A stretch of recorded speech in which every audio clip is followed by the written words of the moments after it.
En este video vamos a ver ejemplos sobre aplicaciones de la función cuadrática en la cual nos solicitan calcular un valor máximo. Primeramente, recordemos que las funciones cuadráticas poseen un punto extremo que se conoce como el vértice, que tiene como coordenadas, o se pueden calcular, mejor dicho, las coordenadas en x menos b entre 2a y en y menos discriminante sobre 4a. En el caso que la gráfica sea cóncava hacia abajo, el valor del vértice, o el vértice mejor dicho, corresponde a un punto máximo. De ahí que podríamos decir que podemos obtener un valor máximo en la función al ser un punto máximo el vértice. La calculadora CladWiz tiene la ventaja que podemos calcular de una forma directa las coordenadas del vértice, ingresando al modo o al modo de ecuaciones cuadráticas, que sería en el menú A22. Ahí podemos obtener las dos coordenadas para ese vértice, como podemos ver aquí en estos pantallazos. Nos brinda las coordenadas para la x y para la y. Entonces es una ventaja que nos brinda esta calculadora, poder obtener esos valores de una forma directa. En las versiones anteriores de la calculadora no es posible obtenerlo así, de una forma directa. En esos casos necesariamente tendríamos que utilizar las dos fórmulas que están acá para el vértice, menos b entre 2a y menos discriminante sobre 4a. Sin embargo, como les indico, en la calculadora CladWiz lo podemos obtener de una forma directa. Para efectos de los ejercicios, en donde tenemos alguna situación o un contexto referido o representado con una función cuadrática, podemos hacer los cálculos directamente con la calculadora CladWiz para obtener las coordenadas del vértice. En este caso dice el contexto que se refiere a la bacteria del tétanos, donde dice que la cantidad B de T de toxina en gramos, eso nos representa la variable B o la variable dependiente. Y la T dice que es el tiempo en horas, sería la variable independiente. La pregunta es cuál es aproximadamente en tiempo en horas cuando se produce la mayor cantidad de toxina. Entonces al indicar o al solicitar una cantidad mayor nos hace referencia a un valor máximo que lo podemos obtener de las coordenadas del vértice. Entonces ingresamos al modo de ecuaciones cuadráticas, que sería en esta calculadora el menú A22.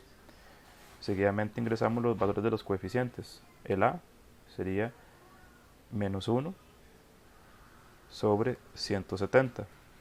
El valor del coeficiente B sería 1 sobre 12. Y el valor del C, al no estar aquí escrito, valdría 0. La calculadora primeramente nos brinda las soluciones para x y seguidamente nos brinda las coordenadas para el vértice, que es lo que nos interesa. Como indica acá, el vértice corresponde a un punto máximo, que tiene como coordenadas 85 entre 12 para x y para y 85 entre 288. Acá lo importante o el cuidado sería distinguir cuál de las dos coordenadas vamos a utilizar o seleccionar para la respuesta. Entonces para eso es importante distinguirlo de las variables que representan. La pregunta es el tiempo en horas, que como indicamos acá, indiqué anteriormente, eso representa la variable t, que sería la variable x en este caso. La primera variable nos representa el tiempo, 85 entre 12, que en su notación decimal sería aproximadamente 7,08, o sea, la opción C para este caso. Este siguiente ejercicio, de manera similar, tenemos otro contexto que hace referencia al ingreso mensual de una compañía, donde nos indican acá que la variable I precisamente representa el ingreso mensual, que es la variable dependiente, mientras que la X indica acá es el precio en dólares del producto. Esa sería la variable X, la variable independiente. La pregunta es cuál debe ser el precio en dólares del producto para que la compañía reciba el máximo de ingreso mensual. Igualmente, como el caso anterior, al hacer referencia a un valor máximo, tenemos que interpretar que se refiere o tendríamos que calcular las coordenadas del vértice. Ingresamos igualmente al modo de ecuaciones cuadráticas, como está acá, y ingresamos los valores de los coeficientes. El coeficiente A, el del x a la 2, sería 7 negativo, el coeficiente B, 770, y el C igualmente valdría 0 en este caso.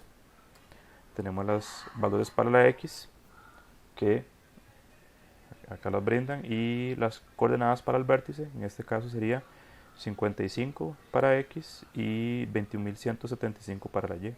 Esas serían las coordenadas para el vértice. Y como indiqué anteriormente, es importante distinguir cuál de las dos coordenadas nos representa la respuesta. La pregunta hace referencia al precio en dólares. Por lo tanto, el precio, como dice acá, está representado por la variable x. Entonces tenemos que seleccionar el valor para la x en el vértice, que sería 55. O sea, la opción A. Entonces este par de ejemplos es una muestra de cómo podemos dar respuesta a ese tipo de preguntas, donde tenemos que aplicar las coordenadas del vértice en una función cuadrática para calcular el valor máximo que se está solicitando. El cuidado sería, a la hora de hacer el cálculo o a la hora de dar la respuesta, saber o distinguir qué representa cada una de las variables. Sería ese cuidado que hay que tener para poder evidentemente seleccionar la respuesta correcta, que representa la variable x y que representa la variable y.